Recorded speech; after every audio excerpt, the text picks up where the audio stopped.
indo como base para muito empreendimento, inclusive comercial, que é a visualização. Então, visualização é bastante abrangente o termo, né? Visualização de sinais, em particular, vai tratar de você conseguir ver sinais, mas não ver no sentido tradicional, de ver um sinal numa tela de osciloscópio, ou ver um sinal em um gráfico da internet. Tem mais a ver com você conseguir ver sinais que, de outra maneira, não são visíveis por causa da dimensão deles. Esse é o grande problema, tá?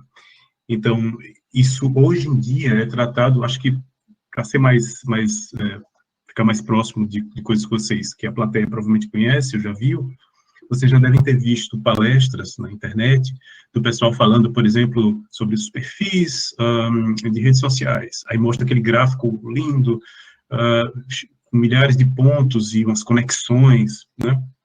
Ou então, alguém fazendo análise de propagação de fake news, né? Também aparece aqueles gráficos. Bom, tudo isso diz respeito ao tema dessa palestra de hoje, porque essa arte de mostrar esses dados que têm dimensões. Quando eu falo dimensões, são atributos, né? Então, por exemplo, quando você quer ver um perfil de uma pessoa, digamos que essa pessoa tenha no seu perfil 20 atributos, né? Então, cada pessoa vai ser representada por 20 atributos, e se esses atributos são numéricos, são 20 números para representar uma pessoa. O que quer dizer que cada pessoa seria representada num espaço de dimensão 20. Mas a gente não consegue nem imaginar isso. O máximo que a gente consegue imaginar é pontinhos no espaço de dimensão 2 ou 3. Então, como ver coisas que estão em dimensões tão altas quanto atributos de pessoas na internet? Tá? Então, é disso que trata essa palestra. Eu vou seguindo, para não perder muito tempo. Então, vamos lá. No plano da apresentação, é claro que eu vou falar das origens, porque isso tudo parece novo quando a gente vê nessas apresentações que envolvem gráficos, né, fantásticos, impactantes, mas isso é bem antiguinho até, né? Técnicas de visualização. Eu vou começar pelo MDS, que é a base de todos eles, tá? Eu vou explicar o que é MDS. Depois eu vou migrar para o ISOMAP. O ISOMAP fez uma ponte num momento de virada da internet crescendo e que as pessoas estavam muito interessadas em ver objetos multidimensionais, e aí o ISOMAP chegou e teve seu momento de impacto, mas logo ele foi suplantado por técnicas mais modernas, que na verdade são o foco dessa apresentação de hoje, embora elas só vão aparecer lá no finalzinho, tá? Desculpem se vai decepcionar, mas é preciso criar a base, porque elas mesmas elas não trazem tanta novidade, elas só são mais do mesmo, tem apenas alguns fatorzinhos nelas que são novos, que eu vou ressaltar. Então, eu estou falando, para quem já ouviu falar, né, eu vou focar muito no TSNE, que é a técnica que está fazendo o estardalhaço agora. As pessoas usam para tudo, para escovar os dentes, para fazer vitamina de banana e até para fazer um pouco de ciência. Como é que eu faço para passar a transparência? Só baixar a página, né? Foi. Ah, foi. Aqui. Então, o que é MDS, tá? Aí, esse som lembra muito o MDF, né? Eu disse, caramba, será que o pessoal pensar que é aquela madeira de fazer móvel, aquela madeira baratinha? Só que não, né? É só o som que parece. Mas, curiosamente, o MDS também serve para organizar coisas, como se as dimensões fossem gavetas. Por isso que eu aproveitei essa semelhança de sons para fazer essa gracinha, né? Então, o MDS está aí, a sigla significa isso, tá? Multidimensional, escalamento multidimensional, né, de dados. E para que fique claro o significado, eu gosto muito desse exemplo, que eu já usei várias vezes, inclusive com meus alunos lá do Biochaves. É um exemplo que, para mim, ele é muito melhor do que toneladas de texto, né, sobre isso. Então, imagine que a gente tenha 5 cidades aí. Finjam por um momento que vocês não são brasileiros, ou que não são sul-americanos, né, para o caso dos nossos amigos sul-americanos que estão assistindo, e que vocês conhecem apenas essas instâncias porque vocês pegaram alguma tabela, tá? Então, vocês só têm essa tabela.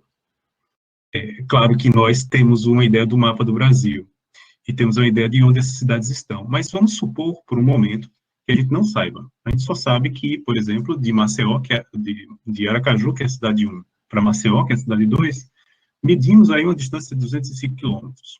Se essa medida está certa, eu nem sei, viu, gente? Mas vamos lá, vamos assumir que está certo.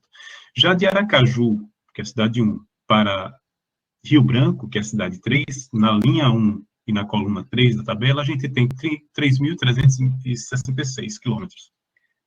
Então, quer dizer que entre Aracaju e Rio Branco, segundo essa tabela, tem 3.366 quilômetros.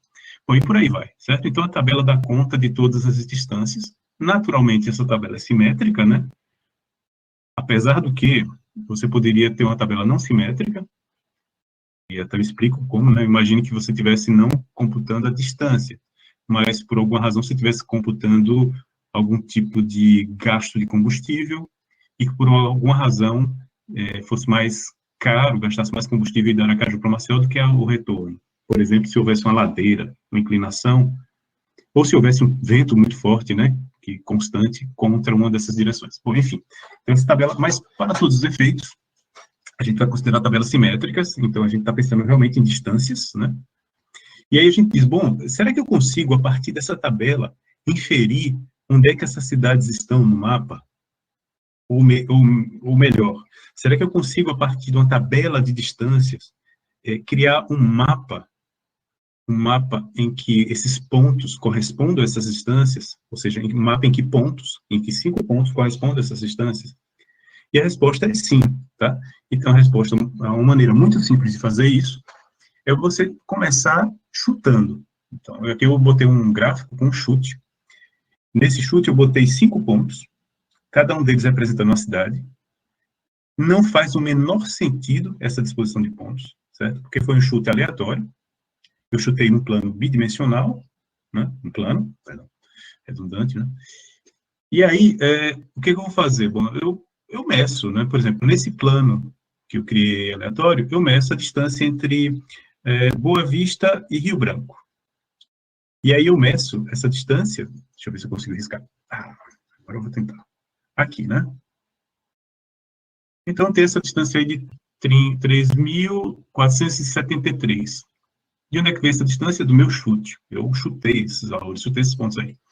Só que pela tabela, a distância de Boa Vista para Rio Branco deveria ser 1.630. Então, o meu chute foi exagerado. Esses pontos deviam estar mais próximos, não como eles estão aí, né?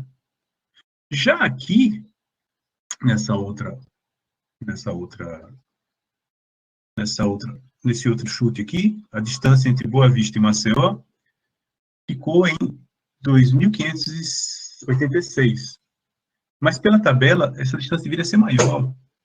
Então eu errei de novo, né? Então esse chute aleatório errou 2 vezes. Só que nesse caso ele errou para menos. Bom, vejam só. Se eu quiser ajeitar as coisas agora, eu posso pegar esse ponto de Boa Vista e aproximar do ponto de Rio Branco, ao mesmo tempo que eu vou tentar afastar do ponto de Maceió. Mas eu não posso fazer isso de uma vez, porque senão eu corro o risco de bagunçar as outras distâncias. Então eu vou fazer isso com pequenos passinhos. Eu vou dar uma pequena ajustadinha de Boa Vista para aproximar de Rio Branco e para afastar de Maceió, tá? Satisfazendo um pouco melhor a restrição que está na tabela.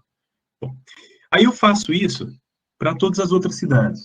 E vou fazendo, numa espécie de laço, aí entra a coisa computacional, né, que é natural.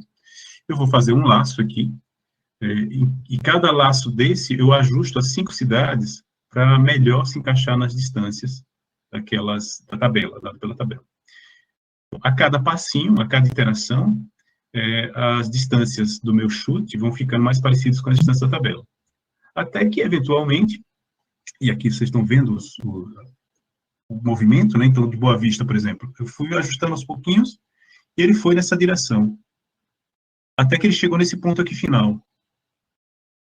A mesma coisa aconteceu com o Rio Branco. O Rio Branco foi migrando para cá até que ele parou nessa direção final.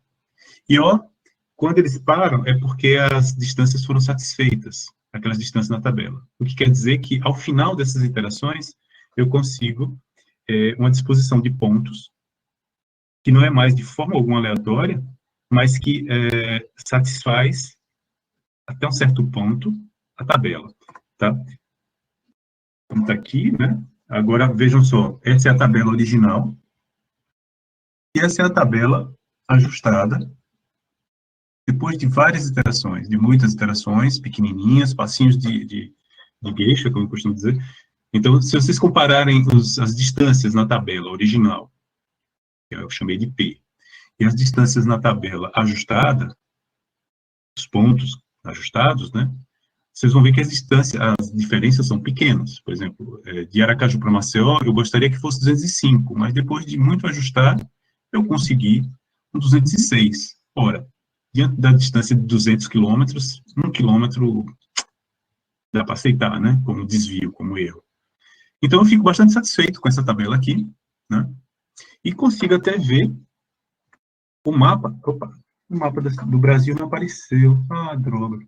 Mas se é porque, eu não sei se ele está aqui, ou se é que o meu gráfico não está aparecendo, mas se a gente for olhar direitinho, aqui tem o mapa do Brasil, ele ficou meio deitado, né?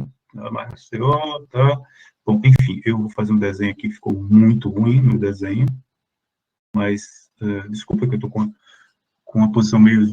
Mas, enfim, eu tinha colocado aí um mapa do Brasil, só para dar ideia, então a gente recupera esse mapa, que está na nossa cabeça, né? Só que ele está deitado, então, a menos de uma rotação, a gente satisfez a matriz original.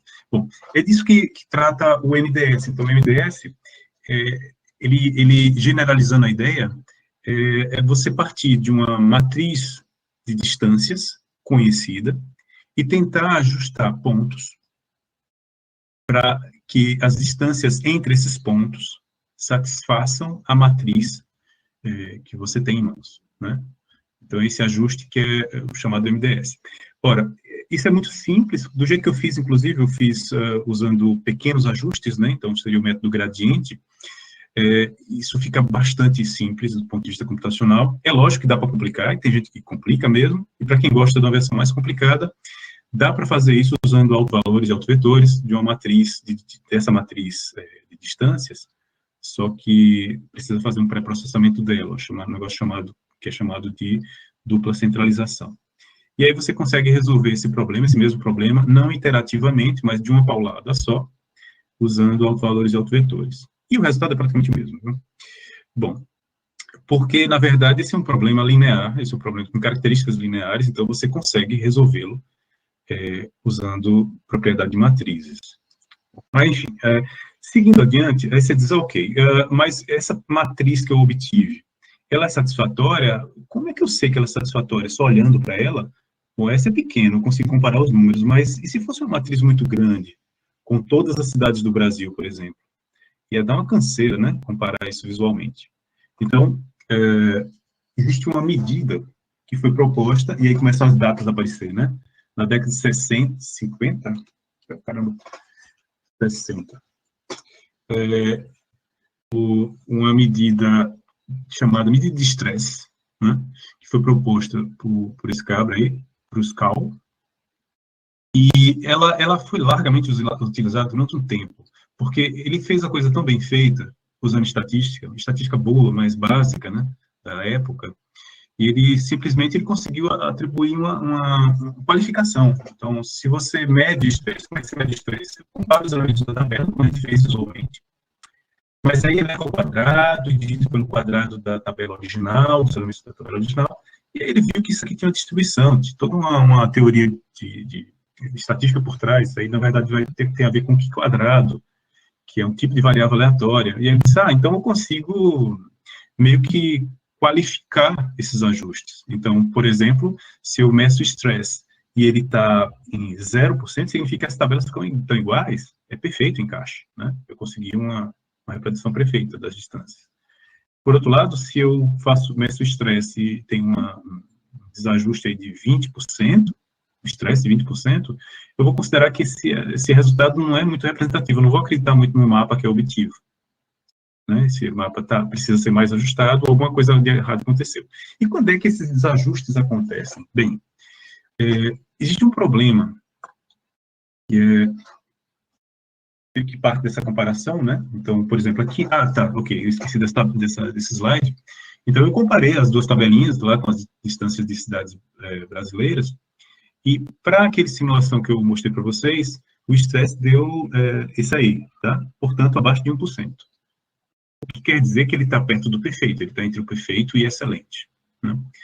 Foi ótimo, né? Foi ótimo, porque a gente está considerando que as distâncias, o que quer dizer, na verdade, é porque essa tabela que eu peguei é boa, né? Ela realmente representa as distâncias de maneira consistente entre as cidades do Brasil, aquelas 5 cidades. Só que as coisas não são tão perfeitinhas assim como a gente gostaria, né? Porque, na verdade, e se a Terra não fosse plana, né? Tem um pessoal que acha que não é plana a Terra, né? Então, se a Terra não fosse plana, as distâncias não seriam muito bem representadas num plano, né?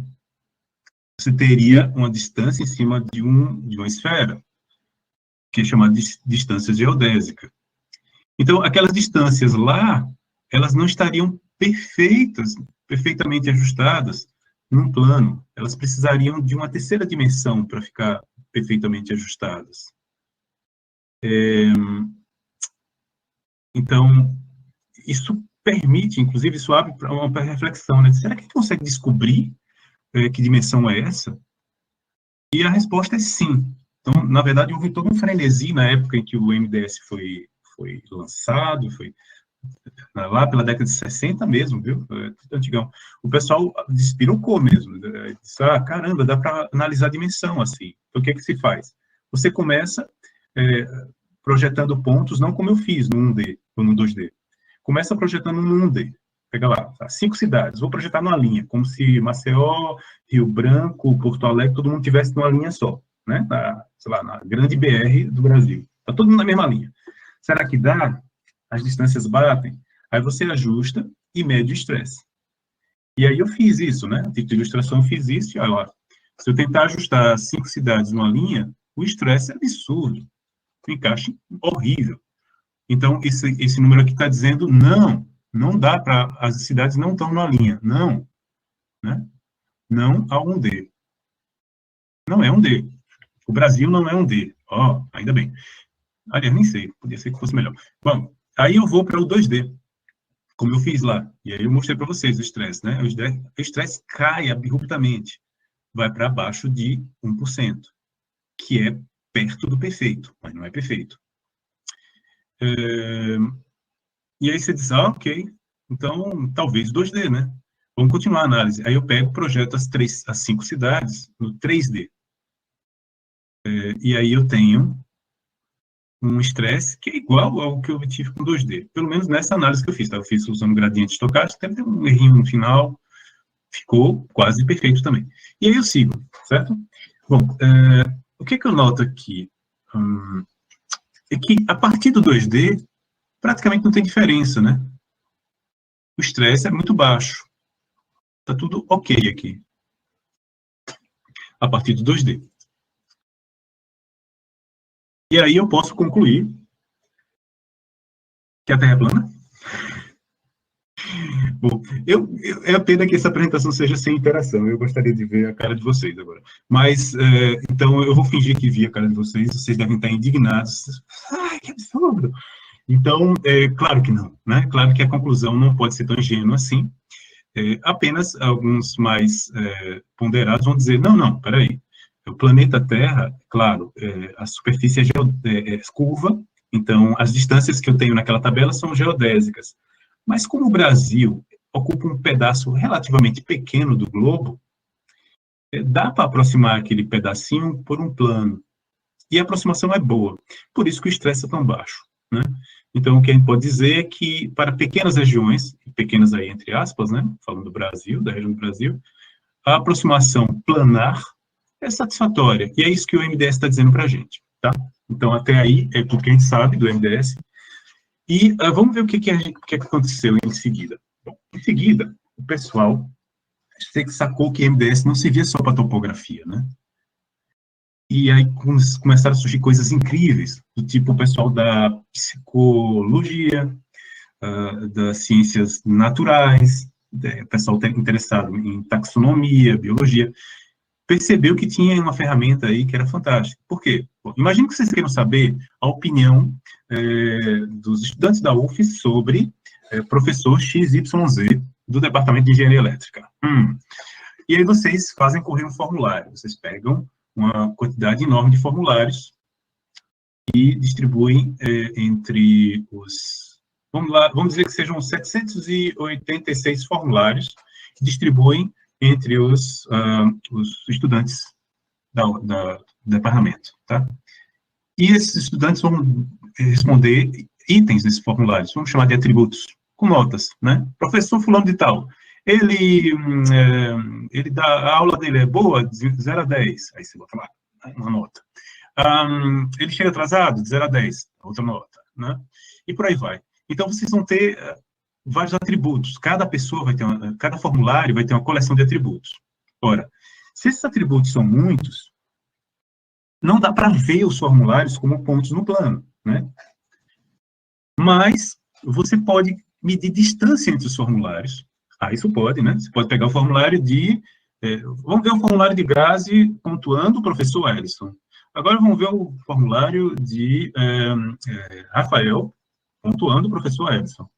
E aí você compara as pontuações e diz, os formulários estão parecidos, a distância é pequena entre eles. E aí dá para montar uma matriz de distância entre os formulários. E daí para frente, gente, você já conhece a história. É só ajustar o MDS para descobrir dimensões, por exemplo, e, eventualmente, vocês podem forçar um pouco a projeção para ser no 2D. E aí, os formulários vão virar pontinhos no 2D, e vocês vão ver, por exemplo, que o formulário de Grazi e o formulário de Rafael são dois pontinhos próximos nesse plano de projeção. Querendo dizer que eles são próximos porque são formulários parecidos no seu conteúdo. Ora, isso pode ser aplicado, eu peguei aqui, no caso de ilustração, eu peguei uma base que é clássica, bem conhecida, da área de saúde. Foram 768 mulheres que foram com suspeitas de diabetes, mulheres grávidas, aliás, são mulheres indianas, acho que todas estavam grávidas na época, e aí elas preencheram um formulário, na verdade o médico preencheu um formulário, né, em que constava, por exemplo, são os itens aí que eu estou falando, né, número de vezes que ela ficou grávida, concentração de glicose, pressão arterial, e aí uma série de itens, incluindo a idade, tá? E esses formulários foram comparados e montou-se uma matriz com 768 linhas, uma linha para cada formulário, uma linha para cada pessoa, e 768 colunas, uma matriz quadrada. Então, essa matriz aí está cumprindo o papel das distâncias lá entre as cidades. Só que não são cidades, são pessoas, são mulheres, e as distâncias, na verdade, são comparações entre os formulários dessas pessoas. Então, por exemplo, P1, 2 é a medida de semelhança, ou a medida de diferenças, tanto faz, entre o formulário da mulher 1 e o formulário da mulher 2. Né? Se elas tiverem a condição de saúde parecida, essa distância P1, 2 vai ser pequena. Bom, e finalmente, eu ajustei. Eu fiz a mesma coisa que eu fiz com as cidades, com o MDS, para a dimensão 1, 2, 3, 4 e 5. E aí dá para notar que é na dimensão 5 que o estresse cai, relativamente para um valor que é considerado perto do bom, tá? Então, vou ficar satisfeito. Então, daí eu tiro algumas interpretações curiosíssimas, como, por exemplo, que esses formulários são pontos cujas distâncias estão bem representadas no espaço 5D. E aí você bota a mão na cabeça do, meu Deus, eu não consigo ver em 5D. Mas a gente pode tentar ver em 2D ou em 3D. Há um preço que pode ser um preço muito elevado, que eu vou ter de exprimir esses dados, porque eu vou ter de projetar o 5D no 2D ou no 3D para poder ver. Mas o pessoal fez isso durante muitas décadas e ficou contente, certo? O pessoal ficava contente porque era a única ferramenta, uma ferramenta de projeção. Então, imagine isso na mão dos psicólogos, dos cientistas da saúde. É uma ferramenta incrível, né? Você consegue ver coisas, mesmo que mal, mesmo que projetado no 2D ou 3D forçadamente, mas você consegue ver, ter uma noção de disposição das coisas, né? Bom, e aí eu fiz essa projeção no 2D daqueles dados, e vocês veem aí essa maçaroca de pontos, né? Cada pontinho desse é uma mulher, uma daquelas mulheres lá indianas, na verdade, cada ponto desse representa o formulário dela, né? Então, são 700 e tantos formulários aí. E aí eu projetei também as classes, né? Então, botei em pontos vermelhos as mulheres que estão com diabetes, que foram diagnosticadas com diabetes, e as outras que não foram. E a gente consegue perceber uma certa aglutinação. Não é muito clara, né? E a gente não vê exatamente clusters, grupos. Mas a gente percebe que os vermelhos estão mais para um lado do que os azuis. Isso, para o cara que quer analisar aspectos de saúde daqueles pacientes, pode ser uma ferramenta interessante.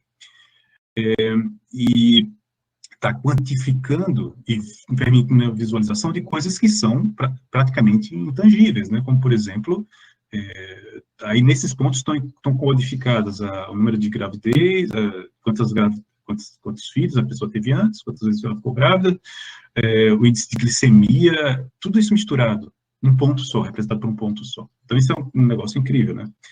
Uma ferramenta incrível. Mas não está satisfatória, vocês veem essa bagunça de pontos aí, não está muito satisfatória, porque a gente foi obrigado a projetar o 5D no 2D. Então, muito da estrutura que seria vista mais bem organizada no 5D, talvez não esteja sendo bem representada aí, por causa dessa projeção forçada. Então, antes de eu falar da evolução, então imagine que isso mexeu com as pessoas na época, né? Então, as pessoas começaram a usar isso em tudo, como falei, por exemplo, aqui tem um trabalho que eu listei nessa transparência, que usou o MDS para ver um mapa de dor.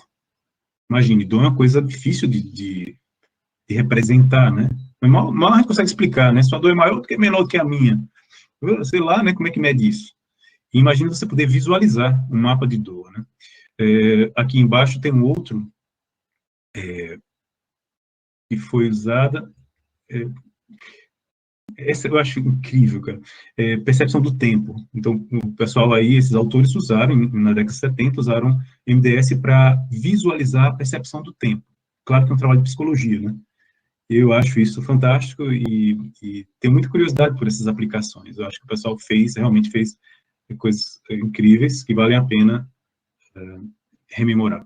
Bom, mas essa projeção, às vezes, essa projeção forçada no 2D ou 3D para visualização não estava do agrado de todo mundo.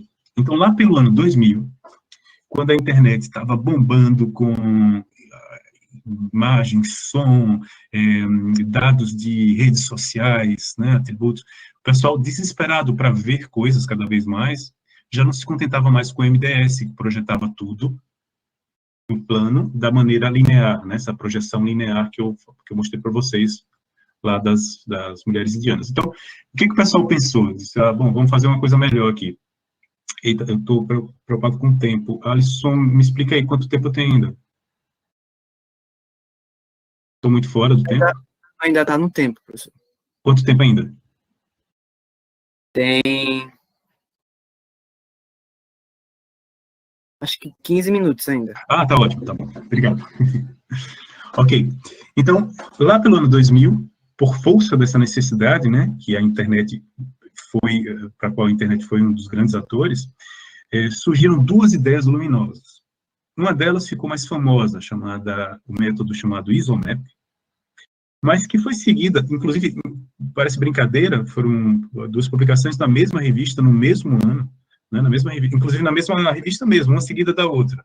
Quando você pega um artigo, você vê que aparece o cabeçalho do próximo artigo, que propôs o LLE. Né? Os dois pensaram de maneira muito parecida, nos dois trabalhos se pensou de maneira muito parecida. O pensamento foi o seguinte, ora, se o objeto se as distâncias não podem ser representadas no plano, vamos representá-las do jeito que for necessário, né? Então, não vamos mais usar a distância euclidiana. Então, a pergunta que norteia esses trabalhos, e que eu acho que é bem curiosa, que eu acho que vale a pena lançar para vocês, é essa que está em azul aí. O rolo suíço é essa massa de dados que foi muito usada, explorada, e ainda didaticamente, para explicar essa ideia. Então, o rolo suíço é esse nuvem de pontos que parece um rolo suíço, acho que é aquele bolo, né? Enfim, mas eu acho que a figura fala melhor do que eu posso explicar. Então, imagine que esses pontos aí são os dados que eu quero analisar. Né? Então, se eu pegar, por exemplo, um ponto no rolo suíço, que está aqui, E esse está bem exemplificado, né? Esse ponto. E pergunto, qual a distância desse ponto para esse ponto aqui? A resposta ingênua é, atravessando o espaço aqui, é a distância em linha reta, que é chamada distância euclidiana. Mas essa resposta não satisfaz. Essa resposta é o que o MDS clássico vai dar, e não é a boa para esses dados. Por quê? Porque esses dados, eles não estão permitidos no espaço vazio aqui. Claramente, todos os pontos estão dispostos numa superfície curva. Essa superfície curva vamos chamar de manifold, ou variedade matemática. Tá? Então, não há permissão de ponto nesses espaços vazios. É proibido. Tá? É uma espécie de restrição. Aí você diz, isso é artificial, isso é invenção só para justificar uma teoria maluca. Não. Na verdade, os dados naturais seguem muito isso. Por exemplo, fotos. Fotos são pontos no espaço de dimensão altíssima que são dispostos em variedades matemáticas. Como é que a gente sabe disso? É fácil, porque, na verdade, a energia das imagens, a soma dos quadrados dos pixels, né, para quem trabalha com imagem, é mais ou menos constante. Como é possível ser constante numa dimensão tão alta? É porque, na verdade, eles estão sobre uma espécie de esfera. E se eles estão sobre uma espécie de esfera, são como as cidades no Brasil, eles estão sobre uma esfera. Então, a distância entre eles não pode ser direta, não deve ser a distância euclidiana direta, e sim uma distância sobre uma superfície curva, sobre uma esfera. Assim como essa distância aqui. Então, qual é a distância boa?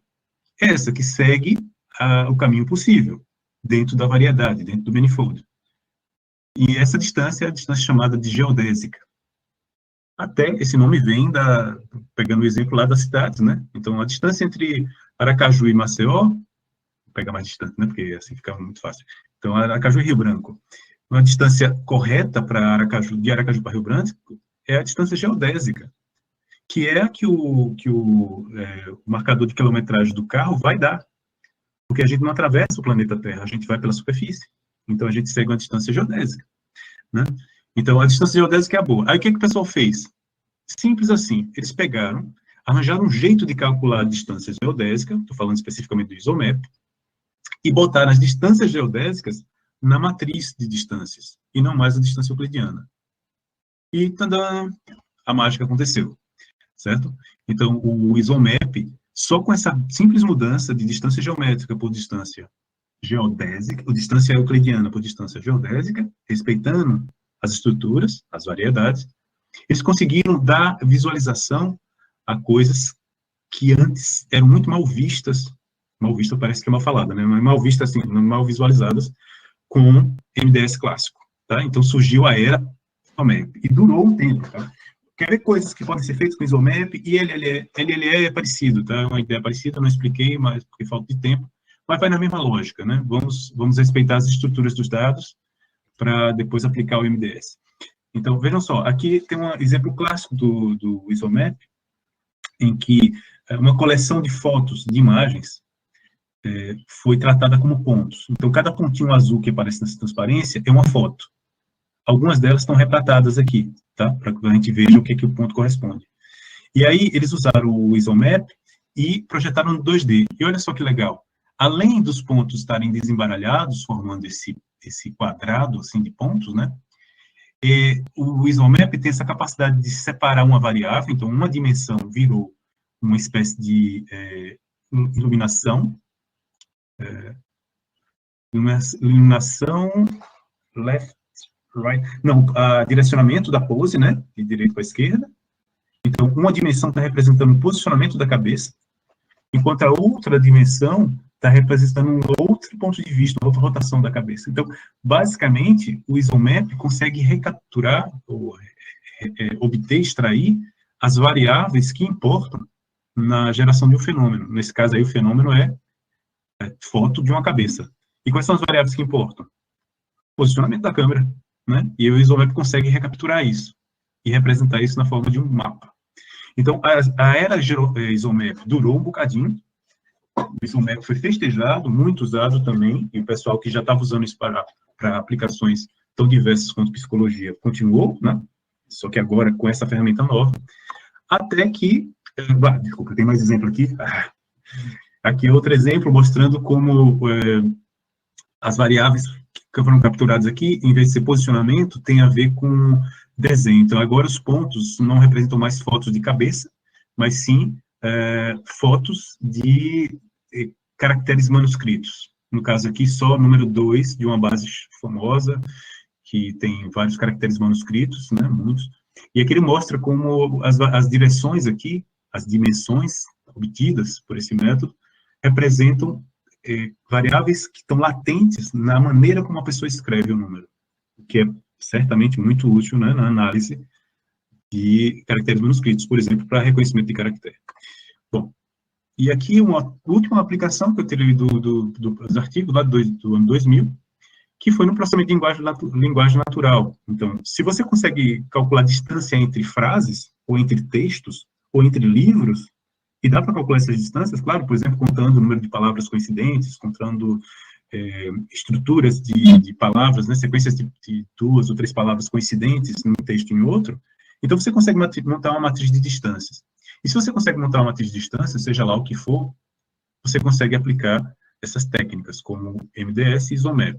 No caso aqui, o pessoal do ISOMAP aplicou para texto em linguagem natural. E aí eles conseguem mostrar que dá para criar um mapa em que cada ponto é uma palavra.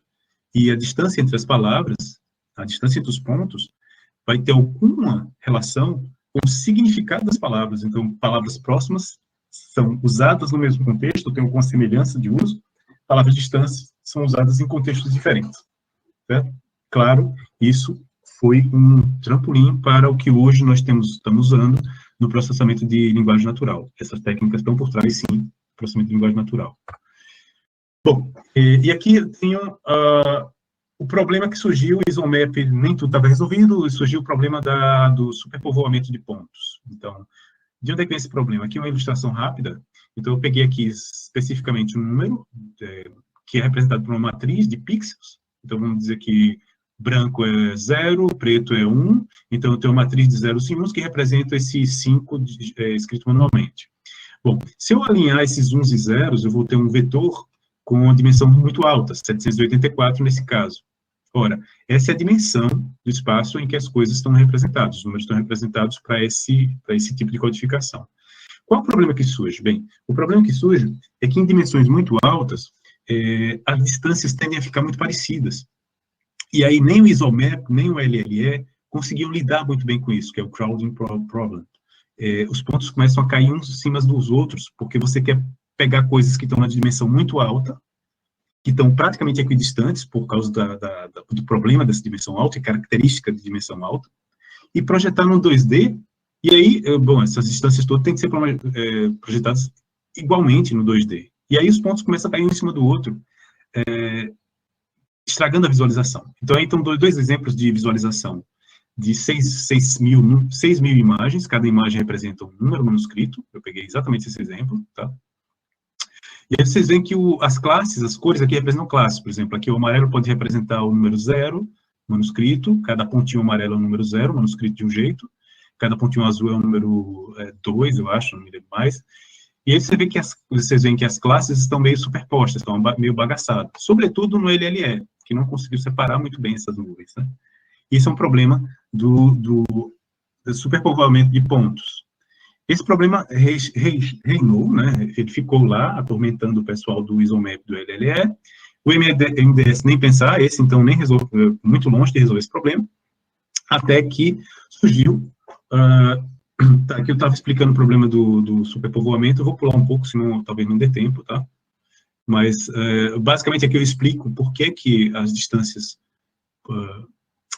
em alta dimensão, elas criam esse problema. Bom, e aqui é melhor explicar assim, então vamos explicar. Aqui, na verdade, eu estou pegando um exemplo, tá? Eu peguei a imagem 3, e daquela base lá que eu falei, e comparei com 3.000 outras imagens, quaisquer, tá? Eu sorteei aleatoriamente. E aqui, essa linha azul, essa papagaia de linha azul aí, são as distâncias que eu encontrei do 3 para 3.000 outras imagens. Olha, vocês estão percebendo que as distâncias estão praticamente iguais, no entorno de 2.500. E, no entanto, no meio desse bolo aqui, tem algumas caracteres, algumas imagens que são muito parecidas com esse 3.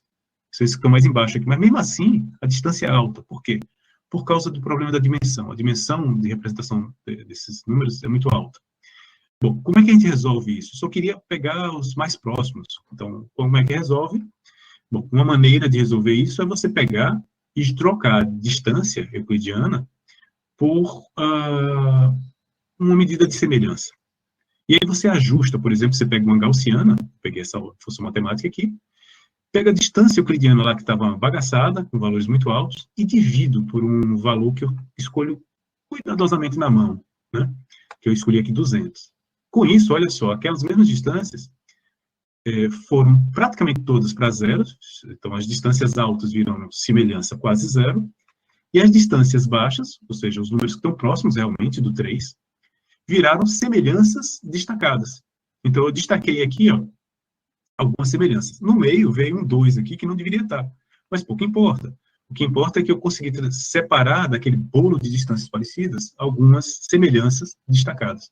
Essa foi a ideia seguida pela galera do TSNE, que bem recentemente, né, então 2005 essa publicação, pensou dessa maneira, disse, vamos trocar a distância por semelhança.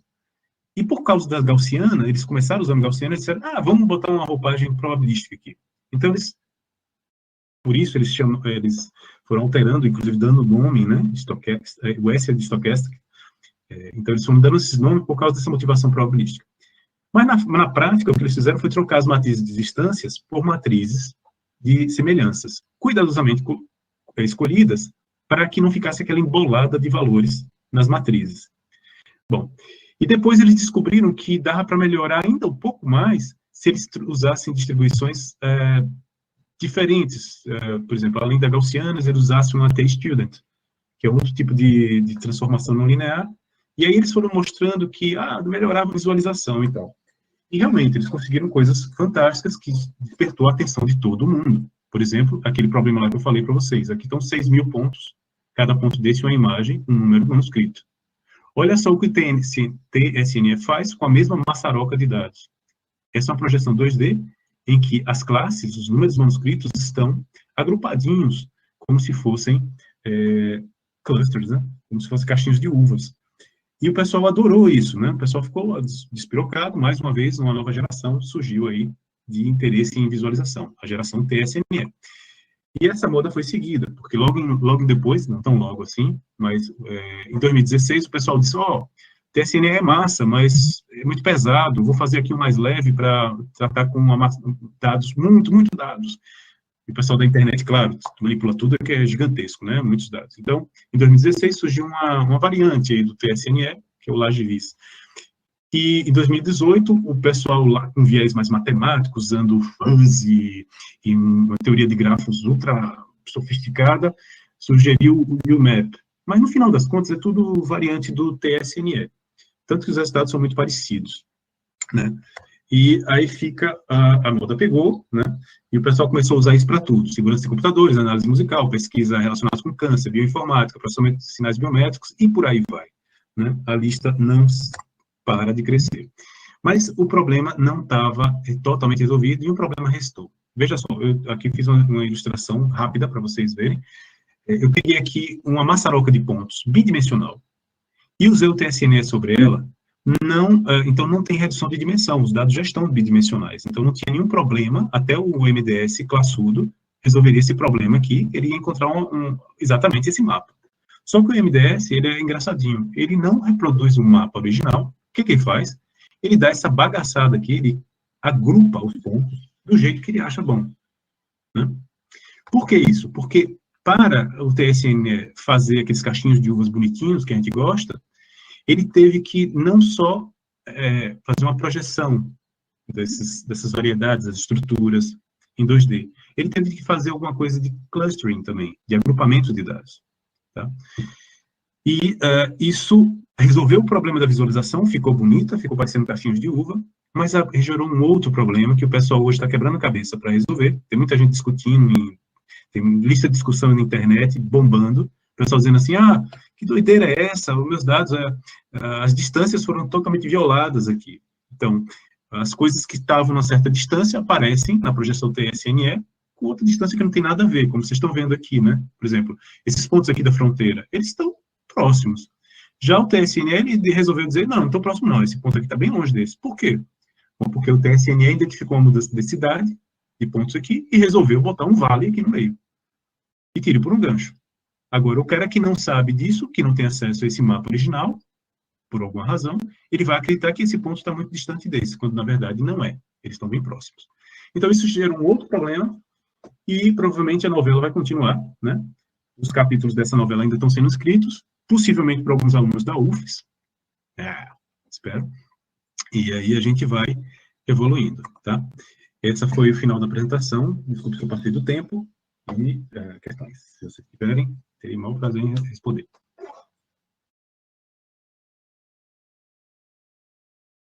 Porque ainda tem um tempo, né? Nem sei.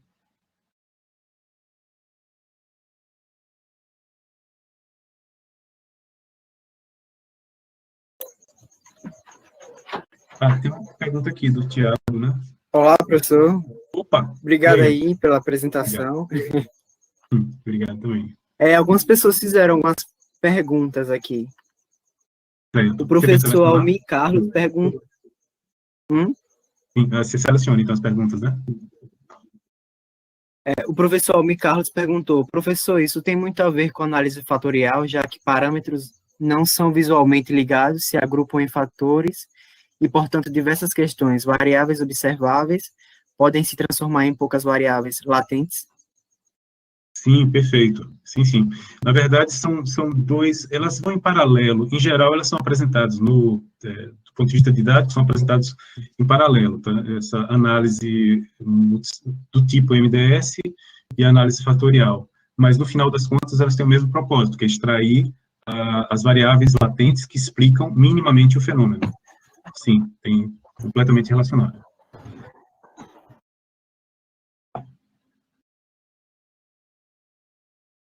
Deixa eu ver aqui se tem mais alguma pergunta. Não tem mais perguntas. Obrigado, professor, pela sua participação aqui. Eu que agradeço, então. Eu posso participar da S3E, né, oficial. Valeu aí. Obrigado. Valeu, obrigado, Edson. Eita, Raíssa está dizendo que tem sim aqui. Desligar a webcam.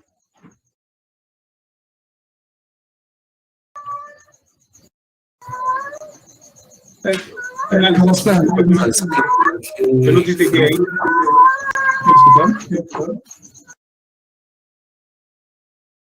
Está me escutando, Alisson? Estou escutando. Não, é que eu estou vendo aqui, na minha lista, tem algumas perguntas. Não sei se eu devo, já fechou o canal, como é que é? Eu respondo? Veio uma pergunta agora, Rafael Cardoso, como a gente escolhe a definição de distância entre amostras, formulários, etc.? Eita pergunta, tem que ser de Rafael, né? Rafael. Mas você, então, na verdade, a escolha da métrica é, como você notou, né, ela é a chave para tudo, inclusive para o surgimento do próprio TSNE e dessas técnicas modernas de visualização. Então, quando a métrica geodésica foi aplicada, surgiu o isométrico. Quando a métrica, chamando métrica de maneira bem folgada aqui, tá, mas quando você começou a usar probabilidade, ou probabilidade condicional, no lugar de distância geodésica, surge o TSNE. Então, o mesmo tipo de observação vale para formulários. Então, se você tem formulários, se você quer comparar, por exemplo, um formulário que fala de dor, né, medidas de dor de vários pacientes, não existe uma fórmula para definir a distância. Até porque a definição da distância vai mudar radicalmente o que é que você vai ver. Então, escolher a distância, desde sempre, foi a chave, o ponto mais delicado de toda a estratégia de análise, não só de visualização, mas de análise de variáveis latentes também, né? Então, não tem fórmula, tá? É toda uma arte, e a sugestão que eu dou, assim, praticamente, é se embrenhar no fenômeno, olhar para o fenômeno, e tentar esperar que o fenômeno lhe dê